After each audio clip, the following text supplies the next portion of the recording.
So a mother submitted her documentation to USCIS, or their school transcripts, for processing, and everything looked great until they got the letter back saying translation rejected, missing stamp and certification. Let's make sure that doesn't happen to you. We get this question every single week, and I totally get it. And if your school records for your children or your family are in another language and you have to submit them to a government organization to be able to continue processing your visa or school application or whatever the case may be, it can be really confusing. What is a certified translation? Who can make a certified translation? Who actually needs a certified translation? Let's break it down together.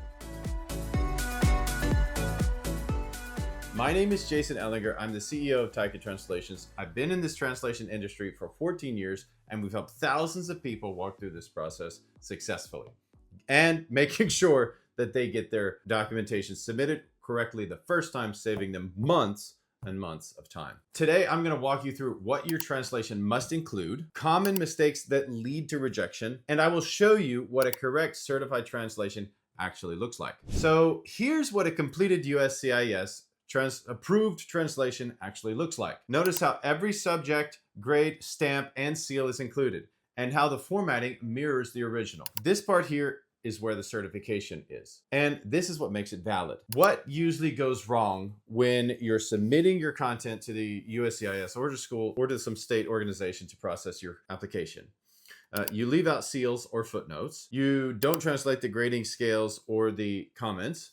You don't use a professional translator, or you just process everything through AI, or you forget to include a certification completely. Like, all of these documents, they're certified, they're stamped, they're sometimes notarized, and all of these certifications have to be correctly mirrored in the new content, just like it was in the old in the source content, so that the person reviewing it can be 100% sure that when they give their stamp of approval for this content, that it is actually a correct and true manifestation of that, because they're held legally responsible for their approval, and they have to give a justification if they're wrong.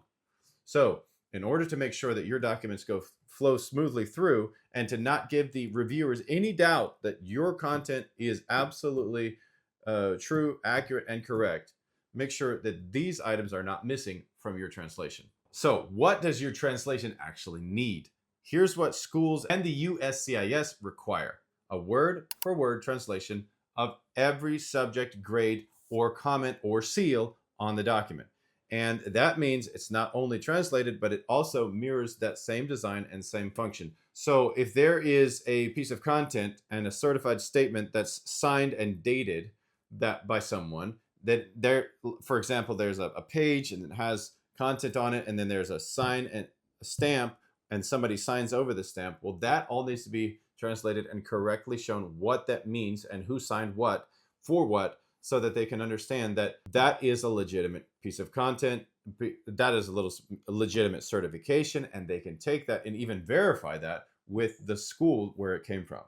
Maybe even looking up online to make sure that that person that stamped and signed this actually works there, or it's somebody just bogus that just doesn't even exist. They actually do check some of this stuff. So making sure that you have the certifications, the stamps, the interpret and the translation of that, and even the signature's name correctly displayed is very, very important. All right.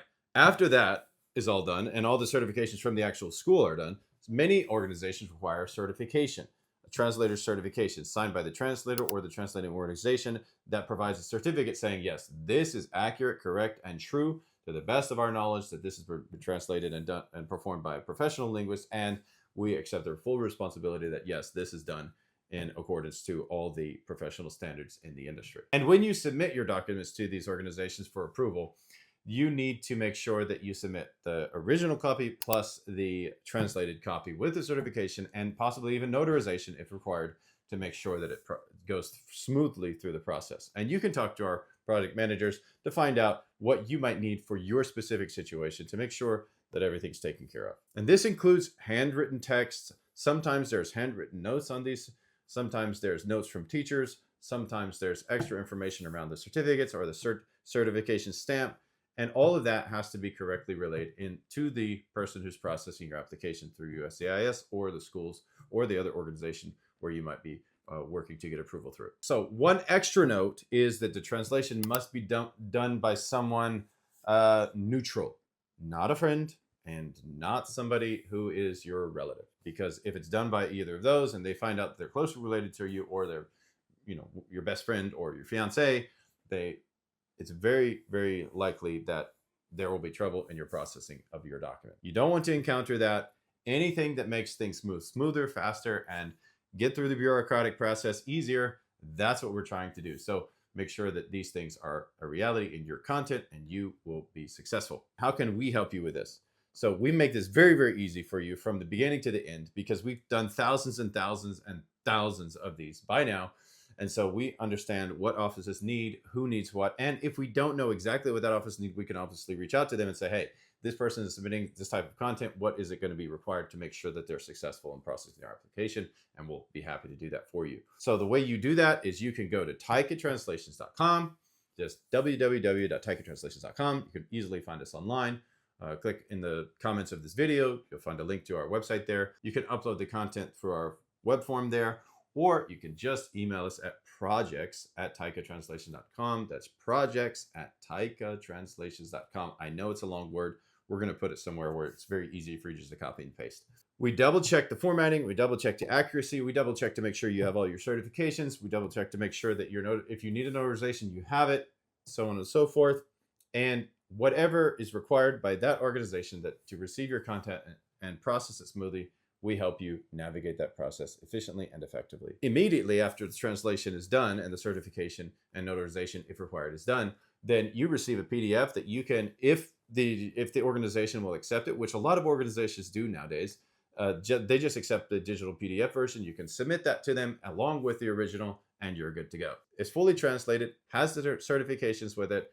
It's clear, fast, compliant, and ready to rock. The turnaround time for stuff like this is normally about 1 to 2 days. So give yourself at least a couple days to make sure that you can get this content where you need it to go, when you need it to go there, to make sure that you don't miss any deadlines or school submission deadlines. So if you are ready to stop guessing and worrying about this and just get it off your list of things to do, because obviously if you're traveling to a new country or you're submitting an application, you've got 10,000 other things to do, like deal with your work situation, make sure you have a place to live, transportation, and all the other things that make life livable. So send your file straight to us, snap some pictures of it on your smartphone, send that straight to us, and we'll take care of everything from formatting to certification to talking with you to make sure you have all the certifications or notarizations that you need to submit it correctly to the office that requires it. If you have found this helpful, or if you know somebody who might need this information, like and subscribe to this video, hit the notifications bell, and share it with a friend,